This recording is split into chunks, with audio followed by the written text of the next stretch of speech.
Muy bien, continuamos aquí en 24 Mujer y ahora vamos a hablar de un tema muy importante porque son figuras penales que han cambiado con respecto a los crímenes a las mujeres. Por eso estamos con nuestra abogada, con la doctora Silvia Soria de Rico. ¿Cómo Hola, estás? ¿cómo estás? ¿Qué tal? ¿Todo Buen bien? día. Sí, todo bien. Bueno, todo bien. Realmente sorprendió este cambio, ¿no? En el caso estamos hablando de la estudiante chilena y de la imputación que se le dio a Luis Ascona. Sí, Lucas Ascona. Lucas Ascona es sumamente conocido ahora, se ha hecho famoso, lamentablemente,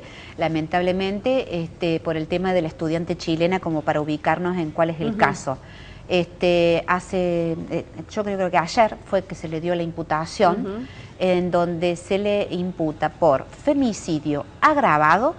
Pero ¿cuál es la diferencia? Nosotros habíamos hablado de que para que se hablara de femicidio tendríamos que hablar de que haya un vínculo emocional, sentimental, que haya habido un vínculo con la víctima. Y que en este caso no es así. Se habla de un femicidio por rechazo al género o odio al género femenino.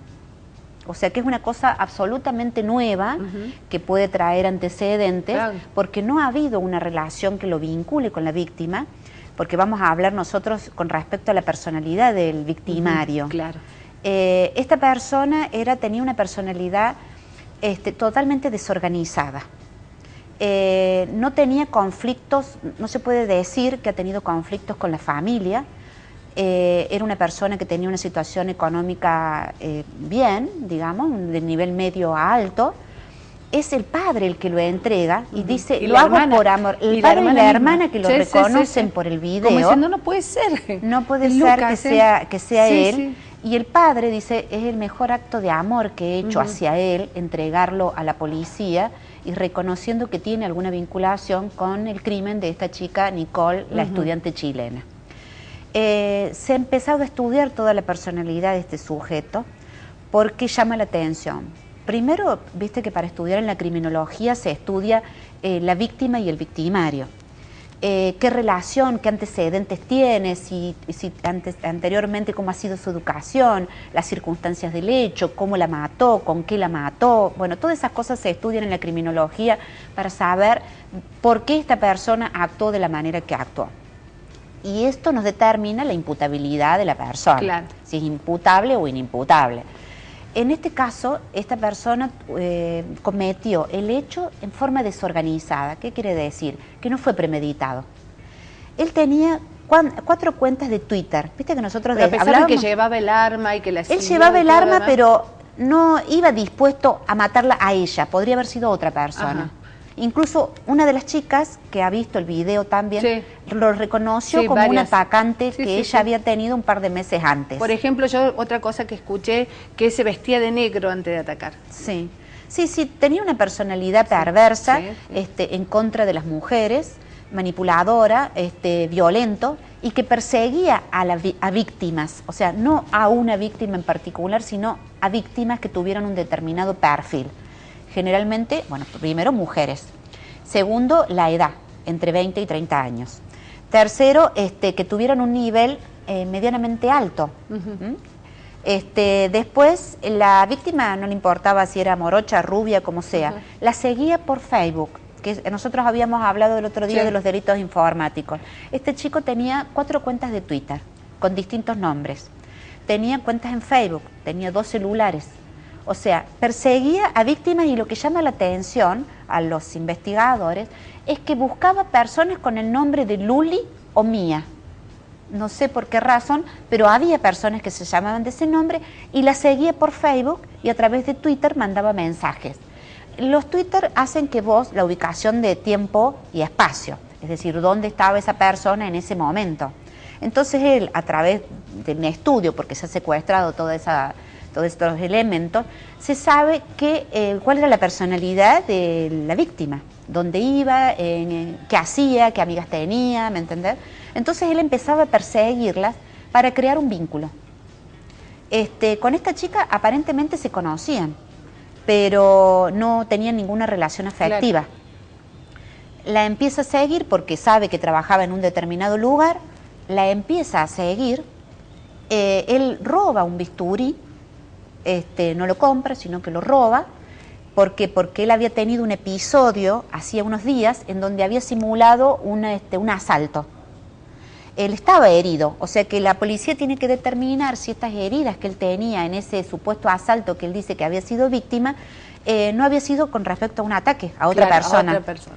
Había asistido a un centro asistencial donde habría robado allí ese bisturí. Se hace de bisturí, lo tenía guardado, pero no se sabe si era para esa víctima o no, pero lo tenía guardado. Esa noche sale a matar porque salía con el bisturí. Claro. La empieza a seguir a esta chica, le da 11 puñaladas, la deja sangrante, se limpia, porque se ve en el video que alguien se limpia la sangre, que eso también es todo un signo de la personalidad, que se limpia como que no tiene nada que ver con esto, y sigue caminando. Entonces se empieza a buscar a esta persona a través de, o sea, a la persona que había atacado, a esta estudiante chilena, con respecto a qué personas la rodeaban. Porque viste que siempre el victimario es una persona que está dentro del círculo personal de ella. Bueno, y no lo encontraban, y no lo encontraban. Se habían estudios hechos de ADN y tampoco figuraba ninguna de las personas que estaban dentro de su círculo. ¿Qué pasa después? El padre, como este video es reproducido por todas las cámaras de televisión, el padre y la hermana reconocen a su hijo y a su hermano, lo reconocen en el video. Se horrorizan frente a ese hecho, pero debe ser que ellos tenían alguna sospecha de la personalidad rara que tenía esta persona. Porque él se presenta a la policía diciendo de que reconoce que esa persona que seguía a Nicole era su hijo. Entonces la policía empieza a averiguar dónde estaba, porque no estaba viviendo con los padres, estaba viviendo con un abuelo, aparentemente. Entonces habían perdido como contacto con él. Y bueno, lo detienen, él niega el hecho, niega haberla conocido, niega haber estado, dice que estaba en otro lugar, pero bueno, las fotografías del video demuestran que es él. El tema era analizar por qué lo había hecho él. Y en realidad, como lo negaba, había que hacer todo un proceso investigativo. Cuando la persona no confiesa, se empieza a estudiar todas las circunstancias de por qué esa persona puede haberlo hecho, cuál era la motivación. Y en realidad no había ninguna motivación en contra de ella en particular, sino en contra del género de ser femenina. Que se va a estudiar toda la personalidad de él para ver qué grado tiene. Pero sí fue una persona que mató a sangre fría, que no le importó, una persona que tiene una personalidad desquiciada, y que el padre pregunta por qué fue él cuando se le dio todo. Eso es lo que el padre dice en los reportajes. ¿Por qué fuiste vos si yo te di todo? Entonces le preguntan de por qué lo había denunciado a su propio hijo, sabiendo, me dice, porque yo sé que va a estar más seguro, preso, que si él sigue cometiendo estos hechos, que lo maten. Porque es como alguien, digamos, como un crimen, como un asesino serial. Claro, esta persona no tenía límites, entonces el límite lo da la justicia y lo da el propio padre al cortar, ¿no es cierto?, la libertad de él y entregarlo a la justicia. Bueno, muchísimas gracias. Muy interesante, realmente esto parece una película, ¿no?